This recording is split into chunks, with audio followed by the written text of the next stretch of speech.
સુરત અને તાપી જિલ્લાના પશુપાલકો માટે ખુશીના સમાચાર। સુરત સહિત તાપી જિલ્લાની જીવાદોરી સમાન એટલે કે સુમુલ ડેરી। સુમુલ ડેરી ઘણા વર્ષોથી ગુજરાન ચલાવે છે અને સુમુલ દ્વારા પશુપાલકો માટે સૌથી મોટી જાહેરાત કરવામાં આવી।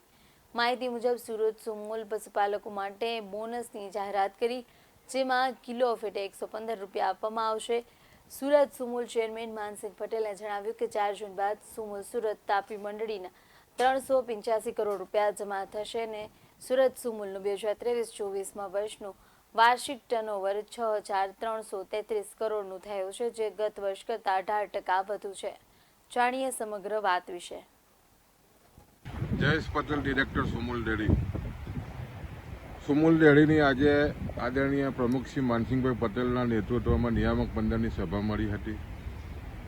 સુમુલ ડેરી સાથે લગભગ સુરત અને તાપી જિલ્લાના 2.5 લાખ પશુપાલકો જોડાયેલા છે। એના માટે આજે નિયામક મંડળમાં ખૂબ જ ખુશીના સમાચાર આવ્યા છે। આજે નિયામક મંડળે સુરત તાપીના જે પશુપાલકો છે, ગત વર્ષનો કિલો ફેટે 115 રૂપિયા કિલો ફેટ દીઠ બોનસ જાહેર કર્યું છે। આને કારણે લગભગ 385 કરોડ રૂપિયા પશુપાલકોને મંત્રી મારફત 4 જૂન પછી ચૂકવવાના છે। અને ખાસ કરીને 2 ગામોથી શરૂઆત થયેલી આ સુમુલ ડેરી આજે તમે જોવો તો ગુજરાત, મહારાષ્ટ્ર અને ગોવામાં આધુનિક પ્લાન થકી ગામડાઓમાં ખૂબ જ સુંદરતાથી પૈસાઓ પહોંચાડવામાં સફળ થઈ છે। આ વર્ષે સુમુલનું ટર્નઓવર 6,333 કરોડ એટલે ગયા વર્ષ કરતાં લગભગ 18% જેટલું વધાર્યું છે, ઐતિહાસિક છે।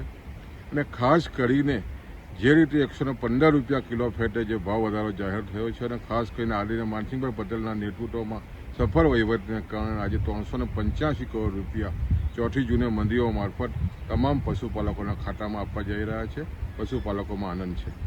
Jayesh Patel, director Sumul dairy.